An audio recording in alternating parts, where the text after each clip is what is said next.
So you decided to learn to code and get some of that internet money. The people on YouTube told you that you could learn to code in 30 days and become a millionaire in 60.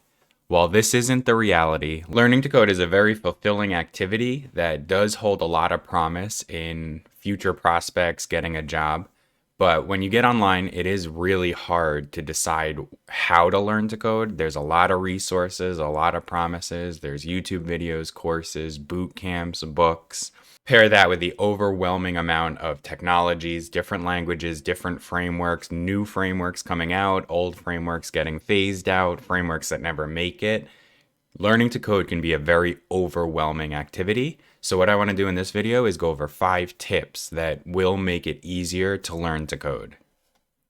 The first tip I have is to focus on one thing at a time. What a lot of people do when they get into this is they decide they're going to learn everything. They're going to learn JavaScript, Python, C++, machine learning, AI.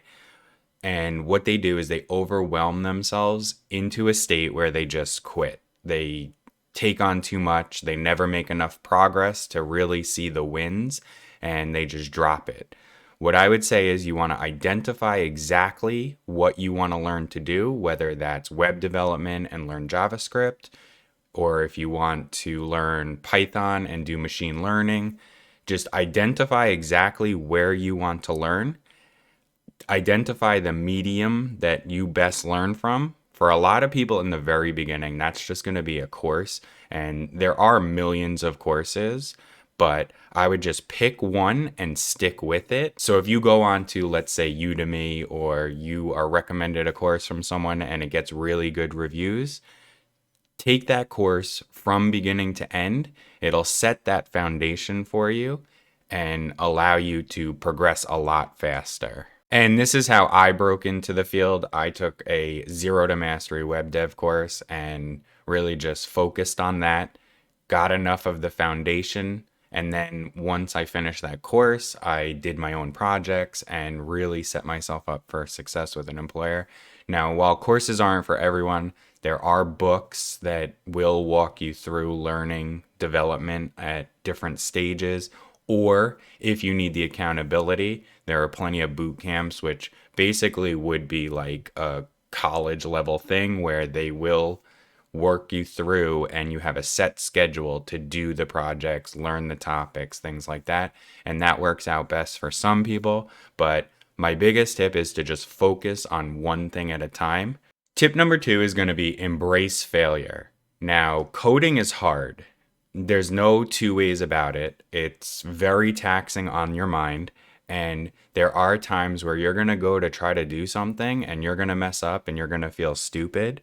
You just learned how to fetch data from the API. You're trying to get it to display on your website. Your code's not working. The application keeps blowing up and giving you errors. This is part of development. So it's very important to realize that you're going to fail and you just have to push through it. It does build character and you have to stick to the discipline, take a break, come back, try again. Throughout your career, you are going to come in contact with things that you just can't figure out right away. And it's very important to realize that this is just part of the journey, stick with it, and that development is just a cycle of fail, fail, fail, succeed, rinse, and repeat.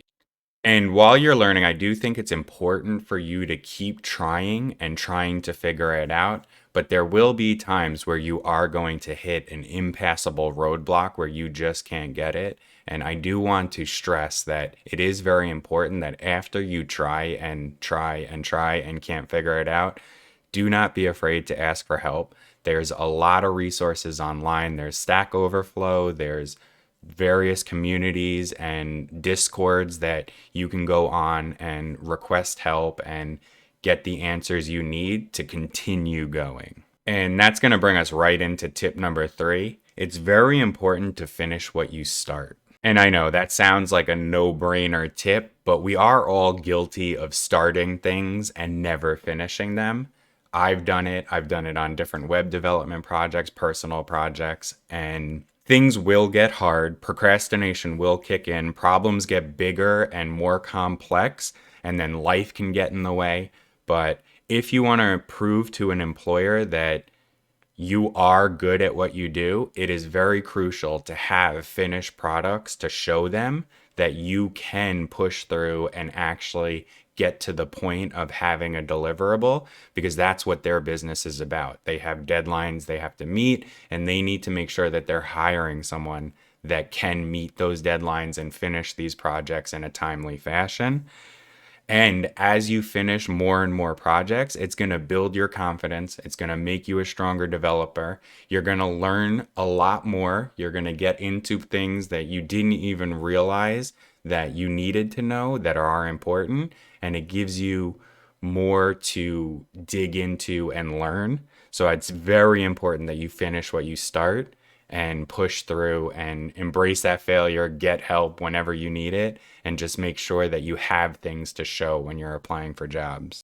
Tip number 4 is going to be build a very good foundation in whatever it is you're learning. Whatever language you pick to learn, whether that's JavaScript, Python, C Sharp, make sure that you build a very strong foundation in it, because what that's going to do is that's going to allow you to grow.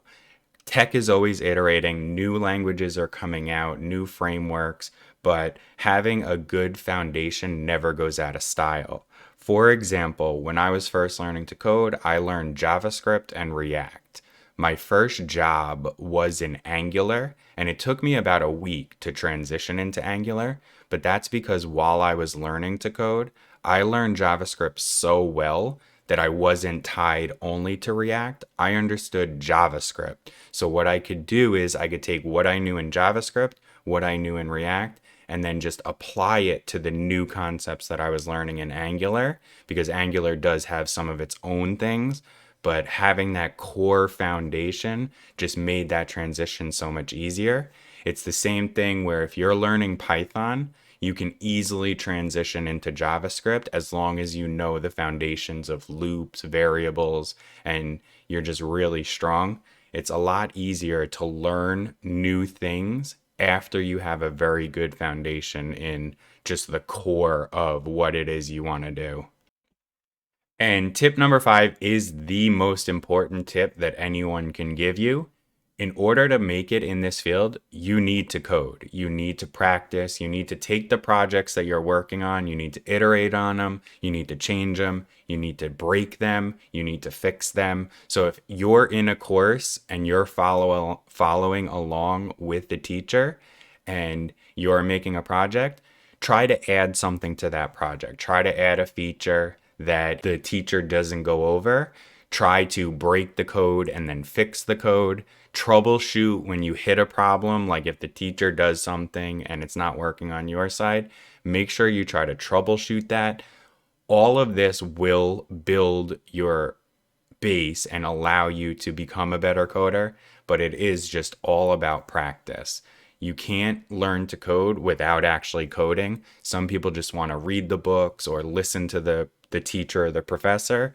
You have to be active. You have to make sure that you are practicing this, because it is the most important thing, and it's what will make all of these topics stick, and it will allow you to go along, and the more you do it, the more it'll click and it will get easier.